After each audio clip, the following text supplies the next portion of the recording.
Et c'est bientôt la semaine de l'art contemporain à Paris avec l'ouverture de Paris Plus et puis aussi de toutes ces foires dites satellites. C'est l'occasion pour nous de se poser la question de la place de la France au sein du monde de l'art contemporain. Et pour répondre à cette question, j'ai le plaisir de recevoir Nathalie Obadia qui est directrice de la galerie éponyme et auteure du livre Géopolitique de l'art contemporain. Merci beaucoup d'être avec nous. Merci.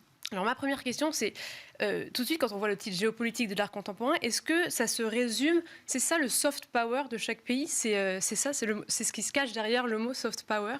C'est un des mots qui se cachent derrière le mot de soft power. En tout cas, c'est toute cette politique d'influence, ces actions justement d'influence qui n'ont rien à voir avec une guerre, avec des moyens en tout cas de coercitifs très fort. Et justement, ce mot est arrivé et s'est développé après la Seconde Guerre mondiale, quand les États-Unis ont déployé d'une manière tout à fait sophistiquée la création contemporaine des États-Unis à travers la peinture, à travers des expositions qui ont eu lieu en RFA de l'époque, en France, en Italie ou en Belgique. Alors, il y a le hard power, soft power. Derrière cette géopolitique de l'art contemporain, quels sont les acteurs qui s'y cachent? Est-ce que c'est à la fois justement des acteurs du hard power et des acteurs du soft power? Alors, c'est au départ des acteurs du soft power, c'est-à-dire que ce sont d'abord les créateurs. Pour qu'il y ait un soft power réussi, pour qu'il y ait une tentative en tout cas de l'organiser, il faut déjà des créateurs. Les créateurs sont, en tout cas pour le domaine qui m'intéresse, les artistes, les peintres, les artistes plasticiens. Et il faut déjà des écoles d'art, en tout cas ambitieuses. Il faut des galeries qui font la promotion d'artistes contemporains. Certains collectionneurs du pays qui commencent à acheter. Et ensuite, il y a une action concertée avec d'autres acteurs, ce qu'on appelle les testmakers, que sont les curateurs, les conservateurs de musées, qui forment ce cercle, en tout cas, de décideurs et qui font qu'une scène contemporaine, artistique, se dessine et se fasse connaître déjà auprès de ces citoyens, et puis ensuite après à l'étranger. Et c'est là qu'effectivement il peut y avoir des aides, comme ça a été le cas toujours aux États-Unis dans les années 50, où la CIA ou le gouvernement américain aidait justement au financement d'expositions dans certains pays à travers les transports, notamment d'œuvres d'art.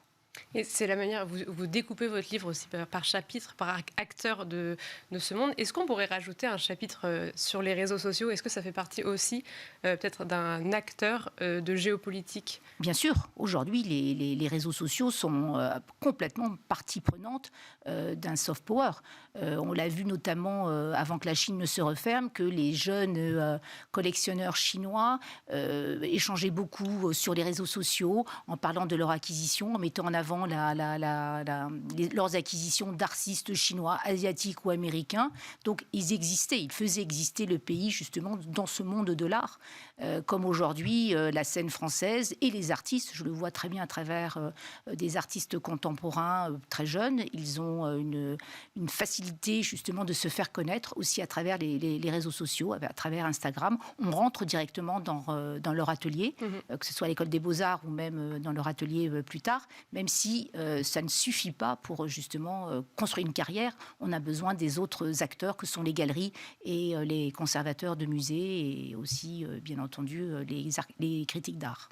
Et alors, vous avez écrit déjà plusieurs éditions de ce livre. Quels sont les grands mouvements qu'on voit de changement depuis ces 10 dernières années dans la géopolitique de l'art contemporain? Alors, je dirais qu'à partir des années 70, il y a le réveil d'autres pays autres que les États-Unis sur justement la scène de l'art contemporain. On l'a vu notamment avec la RFA, donc aujourd'hui l'Allemagne, qui très tôt, dès 1967, à travers une fois, mais aussi dès 1955 avec la création de Documenta, qui a voulu montrer qu'elle faisait évidemment table rase de toute cette période du nazisme et qu'il y avait une nouvelle scène artistique qui était en train de naître. Et c'est à travers justement Documenta et la foire de Cologne en 1967 qu'on s'est aperçu qu'il y avait des artistes comme Baselis, comme évidemment aussi Lupers ou Richter, Beuys.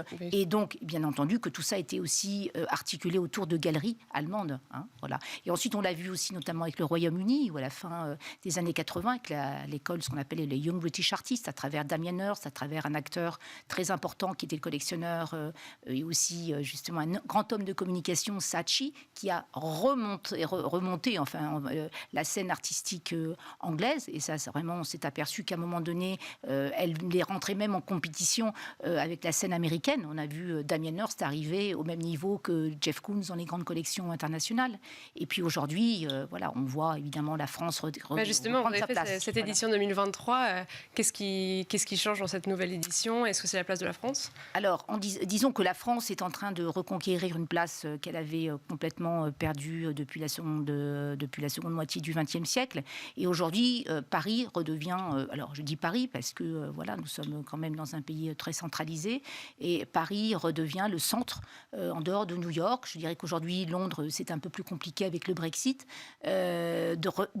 Redevient une place centrale de l'art, de la scène artistique, avec effectivement l'entrée en jeu et la mise en place de tous les acteurs que sont les galeries, des plus expérimentales aux plus puissantes, les ventes aux enchères. Il ne faut pas oublier qu'aujourd'hui, Sotheby's et Christie's appartiennent à deux Français, qu'ils sont en train même de déplacer des ventes importantes de Londres à Paris.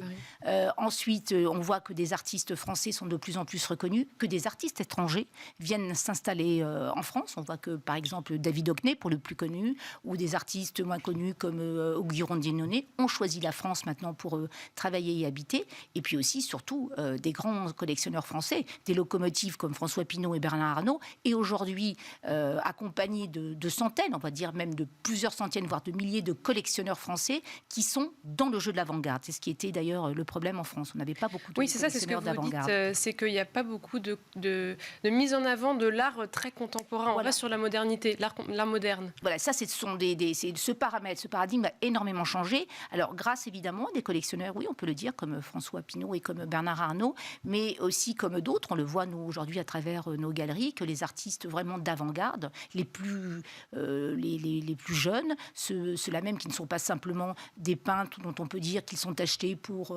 être accrochés à des murs, mais aussi avec des propositions beaucoup plus expérimentales, sont achetés par les collectionneurs français. Et aujourd'hui, si il y a autant de galeries étrangères qui s'installent à France, et si une foire comme Art Basel a choisi de s'implanter en France... Oui, parce que c'est dans ce sens-là, du coup. Voilà, c'est parce que justement, le réveil de Paris se dessine déjà depuis une bonne dizaine d'années, et que, bien sûr, que le savoir-faire, par exemple, d'Art Basel, apporte en tout cas ce socle de performance, de professionnalisme qui pêchait peut-être avec d'autres acteurs, et qui font qu'aujourd'hui, Paris est devenu vraiment, en Europe, la place incontournable pour la scène de l'art contemporain. Parce que c'est Art Basel qui va confirmer cette place et non pas l'initier, on va dire. Elle vient la confirmer, elle vient en tout cas l'augmenter. Ça, il est clair et net qu'en 2 ans, on va le voir d'ailleurs la semaine prochaine, le fait qu'il y ait Art Basel, on sait qu'il y a des collectionneurs vraiment les plus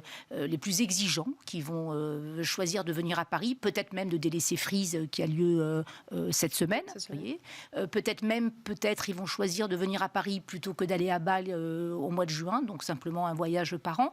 Et puis on le voit avec la proposition et des galeries, des artistes qui sont proposés dans les galeries en ce moment, et la proposition dans les musées, entre Roscoe, McKelly ou Modigliani, pour donner même évidemment Van Gogh. On s'aperçoit que cette proposition d'exposition va forcément faire venir le monde entier en dehors de la foire. Eh bien, merci beaucoup Nathalie Obadia. Je rappelle que vous êtes directrice de la galerie Nathalie Obadia et auteure de l'ouvrage Géopolitique de l'art contemporain. Merci à vous de nous avoir suivis dans cette émission que vous pouvez bien sûr retrouver sur bismart.fr. Et quant à nous, on se retrouve la semaine prochaine pour un nouvel épisode d'Art et Marché.